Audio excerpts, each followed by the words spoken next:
Breaking news. U.S. Night Stalkers seen in the Caribbean as fears of regime change rise in Venezuela. If you're not familiar with my channel, I report the news for Central and South America with a special attention on Medellin, Colombia, and Colombia as a whole. I do these videos for those that want to know before they go, as well as for expats who want to hear the news in English. Quick heads up, Americans in Colombia applying for a visa now need an FBI background check. Get yours in 24 to 48 hours using Phone Call Colombia. OnCallColombia.com. The information is on the screen as well as in the description of all my videos. Okay, again, I have this one quick story. The Night Stalkers are in the area. The Night Stalkers are an elite helicopter unit. Let's jump into this story right away. Elite helicopter units' part in military deployment comes as Donald Trump ramps up pressure on Nicolás Maduro. They call themselves the Night Stalkers, and their unofficial motto, hence the group's lethal, nocturnal line of work: death waits in the dark. You can flee, but we will find you, warns the rare book of the U.S. Army's secretive 160th Special Operations Aviation Regiment, the SOAR. Since the elite helicopter unit's creation in 1981, its daredevil pilots have taken part in some of the most dangerous missions in recent U.S. military history, battling Islamic State during Operation Inherent Resolve in Iraq and Syria, and Somalia warlords during Operation Gothic Serpent, and spiriting Navy SEALs into Pakistan to kill the al-Qaeda leader Osama bin Laden as part of Operation Neptune Spear. I honestly think these people are the best rotor wing pilots in the world. They are the Formula One drivers of aviation, said Stephen Hartall, the author of the book about the unit's top secret missions, which nearly always happens under the cover of darkness. In recent weeks, the Night Stalkers have found themselves in a different part of the world. Their egg-shaped little bird attack helicopters and Black Hawks spotted not in Idlib, Kandahar, or Baghdad, but 90 miles off the coast of Venezuela. The group's Caribbean training assignment, part of major military deployment, which has also seen B-52 bombers and F-35 fighter jets take to the region's skies, comes as Donald Trump ratchets up the pressure on Venezuela's authoritarian president Nicolás Maduro in what many believe is an attempt to force him from power. Last week, Trump publicly confirmed authorizing CIA covert operations within Venezuela and boasted that Maduro doesn't want to fuck around with the United States. Since September, at least 27 people have been killed in U.S. missile strikes on alleged drug vessels in the Caribbean. If there was a probability of U.S. military action in Venezuela radar, I would say it's definitely leaning past the 75% probability at this stage, if not more, because things have never escalated to this level, said Eva Golinger, an American lawyer who advised Maduro's predecessor, Hugo Chavez. I'm waiting for the next in the middle of the night or a call that there has been some type of U.S. incursion inside Venezuela or selective bombing.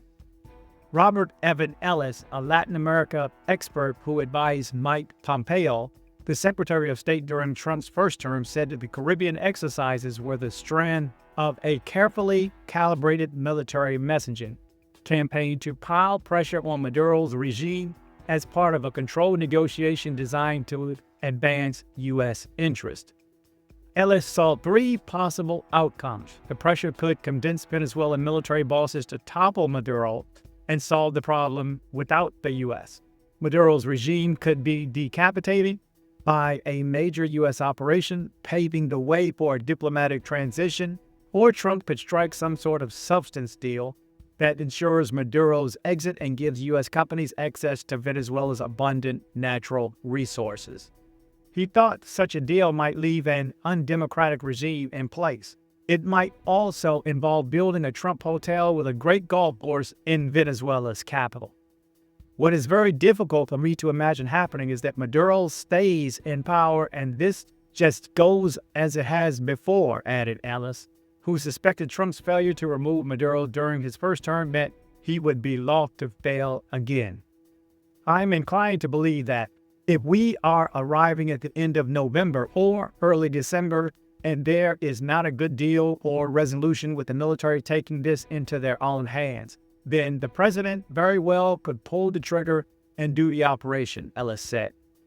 A Venezuelan mission would not be the first in Latin America and the Caribbean conducted by the Night Stalkers, whose pilots specialize in infiltrating and exfiltrating special troop forces called customers from hostile places, nearly always at night.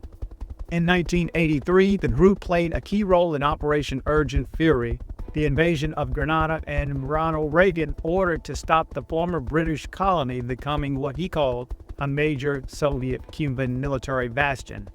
In 1989, its pilots helped topple Panama's dictator Manuel Noriega during George H.W. Bush's Operation Just Cause. That campaign involved an audacious Night Stalker assault in which operatives rescue a U.S. citizen from a Panama City prison while under heavy fire. They basically deliver special forces and extract them into impossible places at night, said Hartall.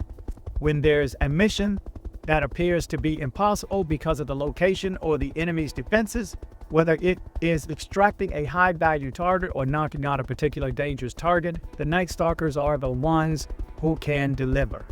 If you look at the record of how many members have died or been terribly injured in just training crashes, it's probably higher than any other unit because they're going fast and low in the dark. Many of the regiment's hair-raising, real-life operations have also ended in tragedy. In 1993, 2 Night Stalker helicopters were shot down with rocket launchers and 5 members killed during the Battle of Mogadishu, a 2-day skirmish remembered in Ridley Scott's film Black Hawk Down. Hundreds of civilians are also thought to have lost their lives. For the Night Stalkers, Mogadishu was a watershed moment. They emerged with some painful wounds, said Hartall, noted that the episode taught its members a hard lesson. Despite their incredible access to high-tech gear, weapons, support, communication, a man in a t-shirt and jeans with an AK-47 can bring down your helicopter. Andres Izarra, a former Chavez minister now living in exile, said he foresaw a Somalia-style debacle if the U.S. raided Caracas, the Venezuelan capital. The Venezuelan military is not very well prepared, but they have at least 30,000 Praetorian guards, he said of Maduro's security apparatus, which includes the intelligence agencies and DGCIM, the SCBIN, and police special forces. Maduro also boasted 20,000 hardcore militia fighters armed with assault rifles and Igla portable surface-to-air missiles. How are you going to get a Black Hawk to operate in Venezuela, where anyone who has an Igla can bring it down? He wondered. They're going to turn Caracas into Mogadishu. The prospect of a U.S. attack has spooked regional governments, with Brazil's President Lula, Ignacio Lula da Silva, this week warning against outside meddling in a continent free of weapons of mass destruction.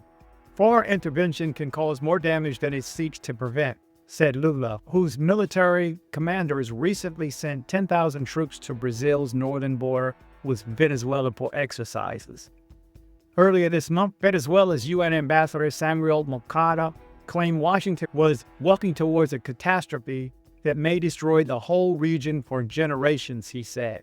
They're coming for an invasion to take away our country and turn us into a colony, noting the presence of U.S. helicopters near Trinidad. Some doubt Trump will follow through, viewing his military maneuvers as a bluff designed to intimidate Maduro or his military top brass. Hartall was also skeptical Washington would launch a massive snatch and grab operation targeting Maduro or his ministers. But they did so with Noriega, and the Night Stalkers were heavily involved in that. They did so with Saddam Hussein. The Night Stalkers were involved with that. They did so with Osama bin Laden. Okay, I would be nervous if I was Maduro, is what the story ends with.